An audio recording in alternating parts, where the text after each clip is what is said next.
Before he died, Johnny Carson revealed a list of 9 guests who carried a secret so explosive it could have destroyed their careers overnight.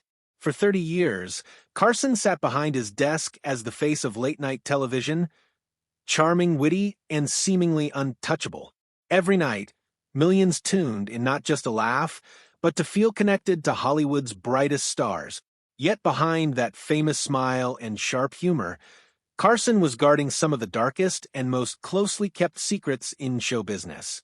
He wasn't just the king of late night. He was the keeper of Hollywood's biggest illusions. A producer from The Tonight Show once said, "Johnny knew everything." It wasn't an exaggeration. When celebrities walked onto that stage, movie legends, glamorous actresses, heartthrobs, and icons, they weren't just performing for the audience at home. They were performing for Carson too. He knew which marriages were arranged, which love stories were fiction, and which stars were living in fear that one innocent question could end everything they'd worked for. That if this kind of story touches your heart, if you're someone who cares about truth, responsibility, and speaking up for the voiceless, please like this video, subscribe to our channel, and share it with someone who should hear it. Let's get started. For decades, Carson played along with the charade. He asked the right questions, gave the perfect reactions, and helped protect the very myths that made Hollywood sparkle. But as he grew older, those secrets began to weigh on him. Behind closed doors, he started to speak more freely about what he had witnessed, the double lives, the fear, and the pain that came from living in a time when being yourself could destroy you. One revelation stood out above all others. The story of America's most desired leading man, a man whose every smile and every romance was carefully staged by the studios that owned him. Rock Hudson, the heartthrob with the hidden truth. Rock Hudson wasn't just a movie star. He was the movie star. In the 1950s and 60s, he embodied everything the American dream was supposed to look like: tall, handsome, strong, and effortlessly charming. Women adored him, men wanted to be him, and studios built entire films around his clean-cut romantic image. But Johnny Carson knew that Hudson's life was built on a lie that could never be spoken aloud. A former Tonight Show writer once recalled, "There was always this quiet tension when Rock was a guest. Johnny respected him, but he also knew what was at stake." Hudson had become Hollywood's ultimate romantic hero, starring in light-hearted comedies opposite Doris Day, playing the part of the perfect man. But off-screen, he was forced to live a double life, terrified that his truth would be exposed. The Hollywood system at that time was ruthless. Being gay wasn't just taboo, it was professional suicide. Carson, who prided himself on reading people, understood this completely. When Hudson visited the show, Johnny would smile and play along with the act. The interviews flowed easily, full of laughter and harmless anecdotes. But behind every question about love or family, there was an unspoken understanding between them, a silent acknowledgement of the world's cruel expectations. Johnny wasn't judgmental, said one of his longtime friends, but he hated the way the system forced people to pretend.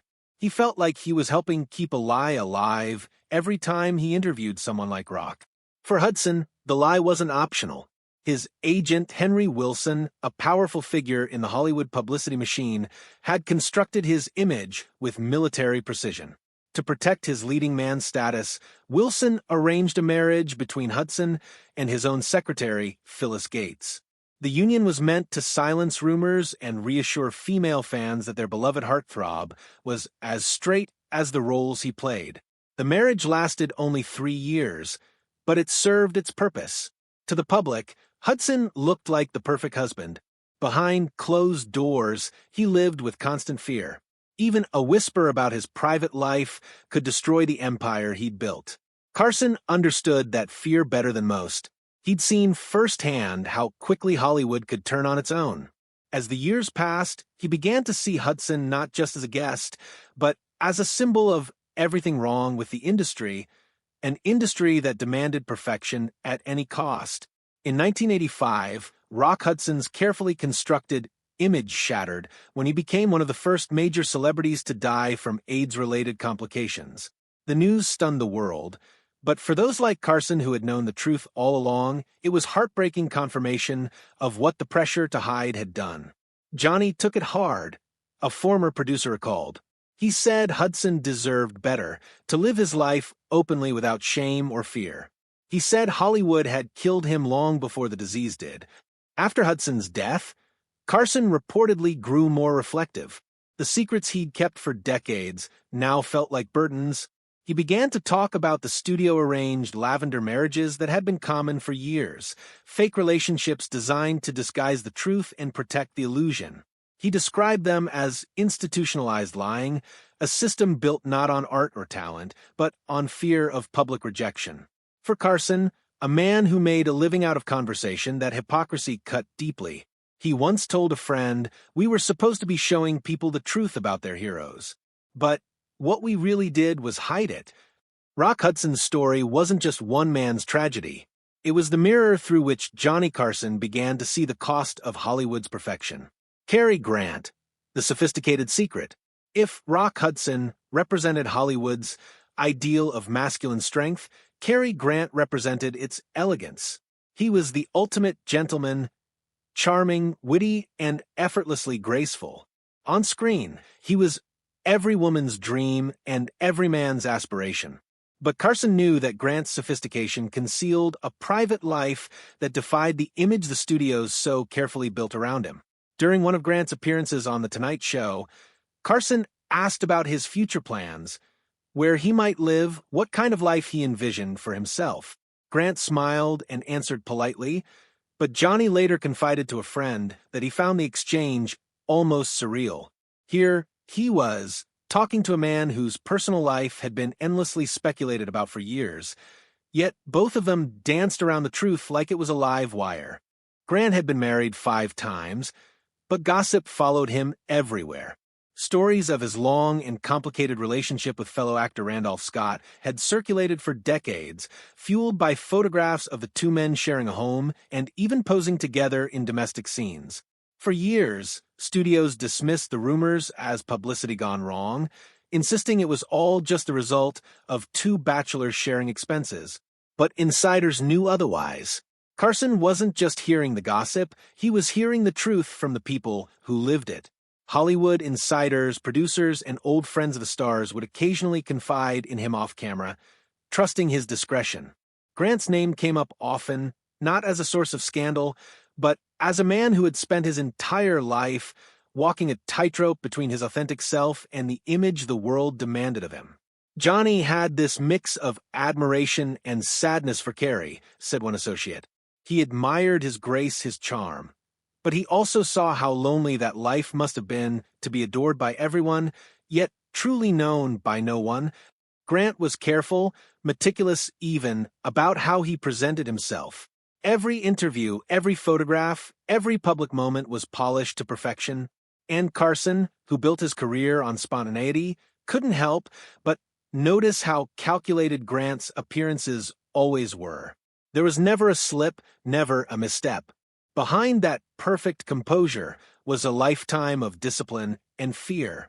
Carson later remarked to a close friend that he saw something deeply human in Grant's performance on the show. He was acting, Johnny said quietly, but not for the cameras, for survival. As the years passed, Carson's reflections on these men, Hudson, Grant, and many others, took on a tone of regret.